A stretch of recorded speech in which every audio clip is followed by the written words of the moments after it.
What is postpartum haemorrhage. ठीक है, तो पोस्टपार्टम हेमरेज आपका क्या है?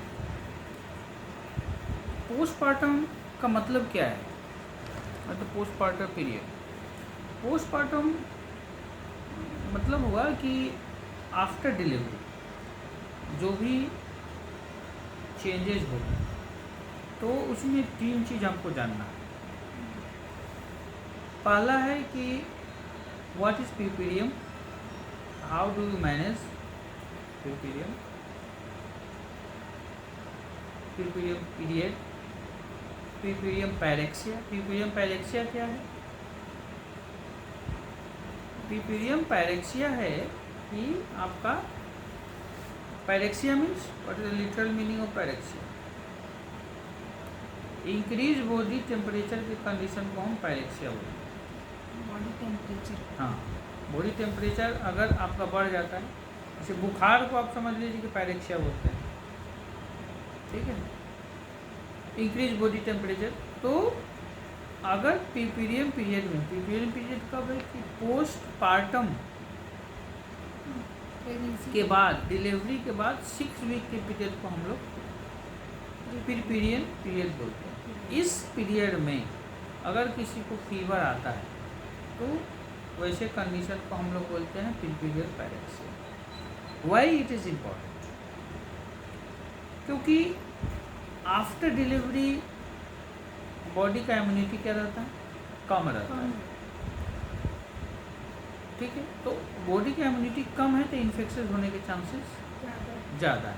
जो बच्चा है तो अब क्या है कि अभी मैक्सिमम केसेस तो आपका सीजेरियन सेक्शन हो रहा है, ऑपरेशन से बच्चा हो रहा है। नॉर्मल विजाइनल डिलीवरी भी हो रहा है तो इप्सियोटोमी मीन्स नॉर्मल भाषा में बोलते हैं कि छोटा ऑपरेशन से हो रहा है। तो क्या होता है कि 2-3 टाइप, हाँ, तो वो साइड से एक हम फ्लोर ऑफ वेजाइना को हम लोग काट के उसको जो बर्थ कैनाल है उसको थोड़ा सा हम लोग चौड़ा करते हैं जिससे हेड बाहर आ जाए। स्पेस, हाँ, वो अब बोला जाता है कि अगर प्राइमी है, पहला बच्चा अगर है, तो अगर normal primi means first pregnancy, अगर किसी को लेडी है तो उसको बोलते हैं प्राइमी ग्रेविडा। ठीक है, मल्टी ग्रेविडा मीन्स हो गया कि जिसको ज़्यादा बच्चा। नल ग्रेविडा का मतलब होगा कि कभी किसी को बच्चा हुआ नहीं। ठीक है, ये 3 डिफिनेशन है। हाँ, प्राइमरी ग्रेविडा कि फर्स्ट बार जिसको प्रेगनेंसी है, मल्टी ग्रेविडा बार बार कंसीव की हुई है। ठीक है, और नल ग्रेविडा जो कभी कंसीव ही नहीं की, जिसको बच्चा कभी हुआ नहीं। ठीक है, ये हो गया आपका 3 डिफिनेशन। तो प्राइमरी ग्रेविडा है जो फर्स्ट भी अगर उसको अगर बच्चा होने वाला है, पहले कभी नहीं हुआ, तो अगर नॉर्मल डिलीवरी भी होगा तो हम उसको एक्सियोटोमी एक ऑपरेशन करके हम लोग बच्चे को बाहर करते हैं। कारण क्या है कि फर्स्ट प्रेगनेंसी में जो बर्थ कैनाल जो बनता है वो उतना स्मूथ नहीं रहता, तो उसमें टीयर होने की 90% संभावना रहती है। पेरिनियल टीयर बोलते हैं उसको। हेड बाहर आएगा तो कुछ न कुछ मसल्स को चीरते फाड़ते हुए बाहर आएगा प्रेशर के बाद। तो इसीलिए हम लोग, तो जब वो नॉर्मली बाहर आएगा तो वो बहुत सारा टीयर कर देगा जिसको रिपेयर करना बड़ा मुश्किल है। लेकिन अगर आप इप्सियोटोमी देकर उसको काट दिए हैं तो सर्जिकल उसको एक ऑपरेशन हुआ तो उसको रिपेयर करना आसान है। ठीक है, लेकिन मल्टीपल अगर टीयर होगा तो वो टीयर भी ज़्यादा होगा और उसको रिपेयर करना भी मुश्किल। तो ये हो गया आपका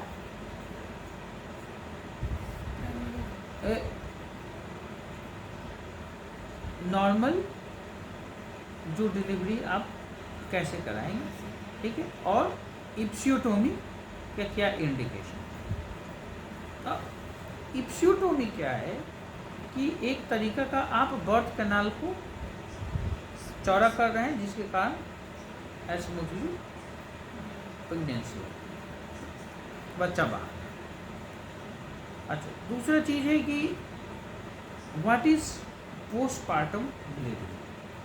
ठीक है, टॉपिक हमारा ये है कि पोस्टपार्टम ब्लीडिंग क्या है। तो डिलीवरी के बाद क्या होता है कि प्लेसेंटा बाहर आता है और यूटेरस धीरे धीरे क्या होता है, छोटा होने लगता है। ठीक, नॉर्मल बर्थ प्रोसेस यही। तो अब और उसके बाद जो प्लेसेंटा के साथ जितना ब्लड क्लॉट्स है,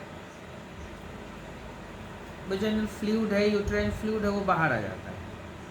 ठीक है, उसके बाद धीरे धीरे यूट्रस छोटा हो जाता है, उसके बाद ब्लीडिंग 1-2 दिन तक हल्का फुल्का ब्लीडिंग आता है, उसके बाद बंद हो जाता है। यही है नॉर्मल प्रोसेस। लेकिन पोस्टपार्टम सर्जरी में भी नॉर्मल है। हाँ,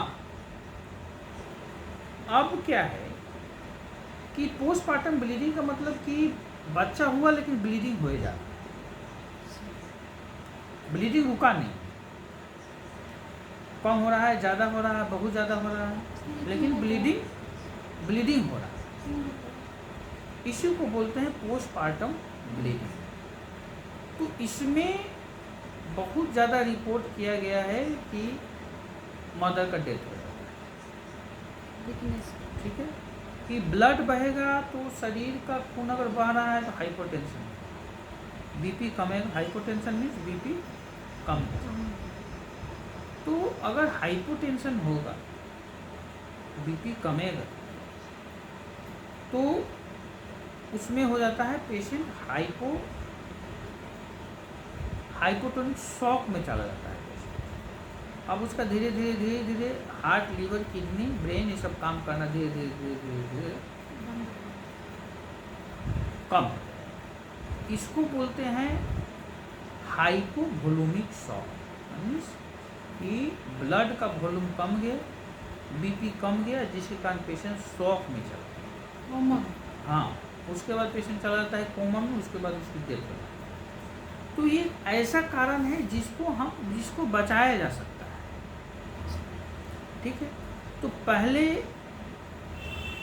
मैटरनल मोर्टेलिटी रेट बहुत ज़्यादा रहता था। इसका एक सबसे बड़ा कॉमन कारण है पोस्टपार्टम। ठीक है, कि बच्चा डिलीवर होने के बाद माँ के मरने का एक बहुत बड़ा कारण है आपका पोस्टपार्टम हेमरेज। ठीक है, अब इसमें देखना है कि क्या क्या कारण है और how do you manage postpartum.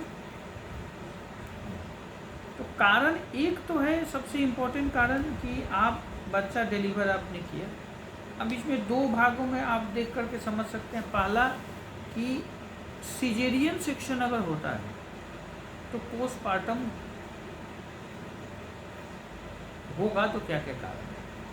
तो सिजेरियन सेक्शन में पोस्टपार्टम होने का संभावना क्या है, कम है। इसलिए क्योंकि आप सब कुछ प्रिपेयर करके जो है और प्लान करके, जो भी आपका इंडिकेशन है, आपने सिजेरियन सेक्शन करके बच्चे को बाहर निकाला। उसके बाद आपने ऑक्सीटोसिन दिया, जिसका काम है यूट्रस को कांटेक्ट करना, और धीरे धीरे छोटा हो गया। और आप मैनुअली प्लासेंटा भी वहाँ से आप निकाल के, और जितना भी जो यूट्रस का कंटेंट है, जितने उसमें है ब्लड प्रोडक्ट्स, वो आपने निकाल के चलिए। उसके बाद एब्डोमेन को आपने क्लोज कर दिया।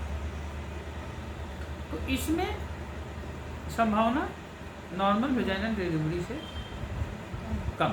अब इसमें क्या क्या संभावना है, इसमें सपोज आपने कोई जब स्टिच दिया तो कोई लेयर आपका छूट गया, कोई ब्लीडिंग पॉइंट छूट गया, आप उसको बांधे नहीं आर्टरी, और वो ब्लीडिंग करता रहे। मेजर आर्टरी जैसे यूटेराइन आर्टरी आपका कट गया और वो आपसे क्लोज नहीं हुआ, और आप ब्लीडर छूट गया, उसको बोलते हैं ब्लीडर छूट गया, मीन्स ब्लीडिंग, कोई पॉइंट आपसे छूट गया, वो आपने एब्डोमेन क्लोज किया लेकिन ब्लीडिंग होता है, वो आ ही रहा है, ब्लड आ ही रहा है, ठीक है। कोई गॉज पीस यूट्रस में छूट गया, ह्यूमन ईटर है, हो सकता है, ठीक है, वो इन्फेक्शन कर देगा, फिर उसको आपको निकालना है। जैसे आपने वो इंडिकेट करेगा। नहीं, इंडिकेट कुछ नहीं करो, आपको देखना है कि अब दूसरा चीज़ है कि आपने ब्लड प्रोडक्ट जितना था आपने निकाला लेकिन कुछ छूट गया, वो बाद में इन्फेक्शन हो गया। तो अब ये क्या होगा कि वो आपको पोस्टमार्टम हेमरेज करना, ठीक है। ये हो गया सीजेरियन सेक्शन है, तो पोस्टमार्टम ब्लीडिंग क्यों। नॉर्मल अगर वेजाइनल डिलीवरी हो रहा है, सपोज कोई बच्चा डिलीवर हुआ नॉर्मल, आपने इपिsiotomy दिया लेकिन ब्लीडिंग आ ही रहा है, इसमें भी वही कारण है कि कोई ब्लड वेसल जो है, कोई टीयर हो गया, उससे ब्लड आ रहा है।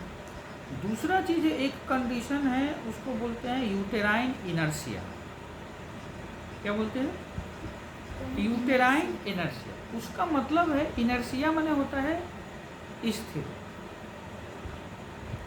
कोई चीज़ स्थिर है, उस कंडीशन को हम लोग इनर्शिया बोलते हैं। तो यूटेराइन इनर्शिया का नाम, यूटेरस इतना आपका कॉन्ट्रैक्शन कर करके, ऐसे यूट्रस कॉन्ट्रैक्ट कर रहा है, बच्चा बाहर इस कंडीशन में आ गया कि अब उसके पास ताकत नहीं रहा कि वो कॉन्ट्रैक्ट करके अपनी स्थिति में आए, लूज पड़े, ठीक है। तो अब क्या होगा कि वो यूट्रस क्या होगा, यूट्रस को डिलीवरी के बाद कॉन्ट्रैक्ट करके छोटा होना है, अब वो ऐसे ही रह गया खुला हुआ, तो वो ब्लीडिंग आपका बंद नहीं होगा, वो ब्लीडिंग आता रहे। कहीं टीयर हो गया, अभी बताया कि बर्थ कैनाल में कहीं टीयर हो गया, कहीं फट गया, आप उसको रिपेयर नहीं कर पाए, ब्लीडिंग हो रहा है।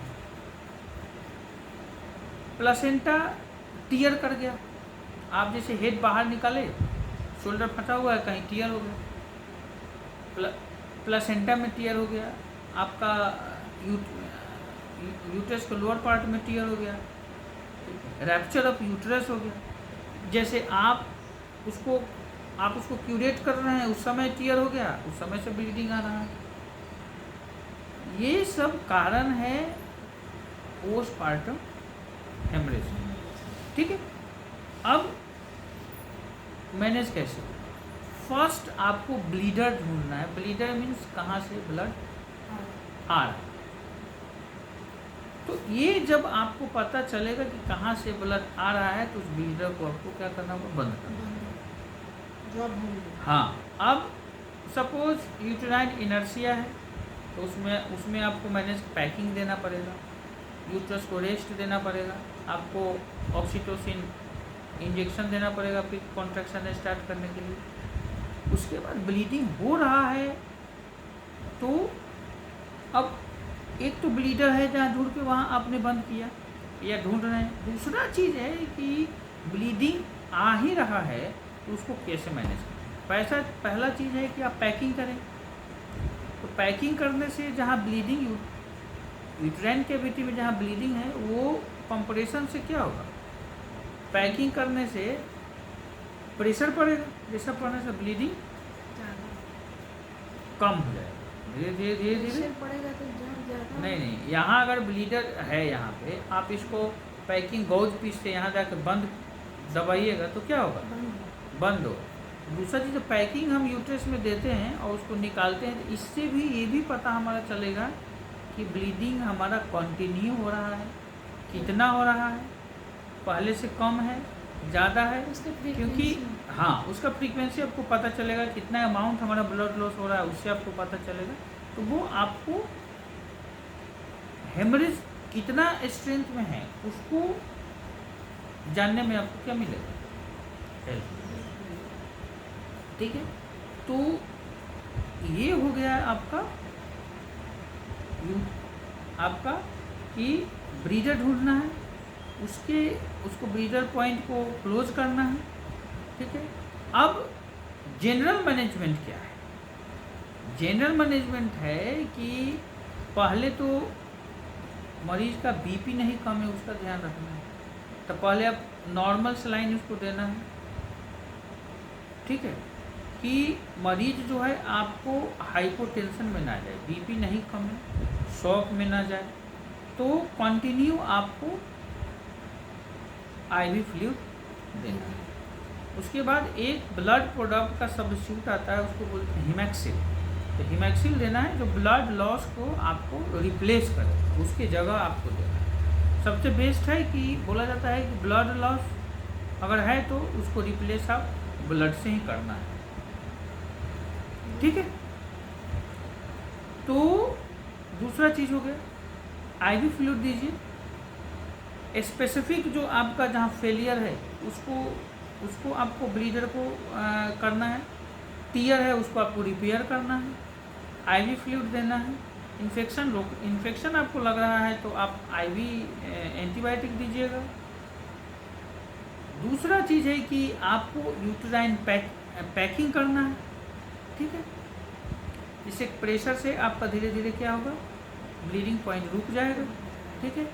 और स्पेसिफिक मैनेजमेंट करना है कि अगर यूटेराइन आर्टरी कट गया है तो उसको मैनेज करना है, कहीं डैमेज है तो उसको करना है, आपको देखना है कि यूटेराइन रैप्चर हुआ है कि नहीं हुआ है, तो बाकी ये सब चीज़ करना है। और उसके बाद आपको शॉक का मैनेजमेंट करना है। अगर पेशेंट शॉक में चला गया तो उसको आईवी फ्लूइड देंगे।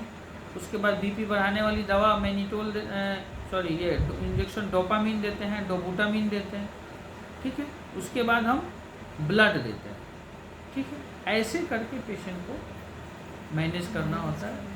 PPH is very important, you can save life, इसीलिए पीपीएच पे बहुत ध्यान है। And PPA postpartum haemorrhage is one of the commonest cause of maternal mortality, ठीक है।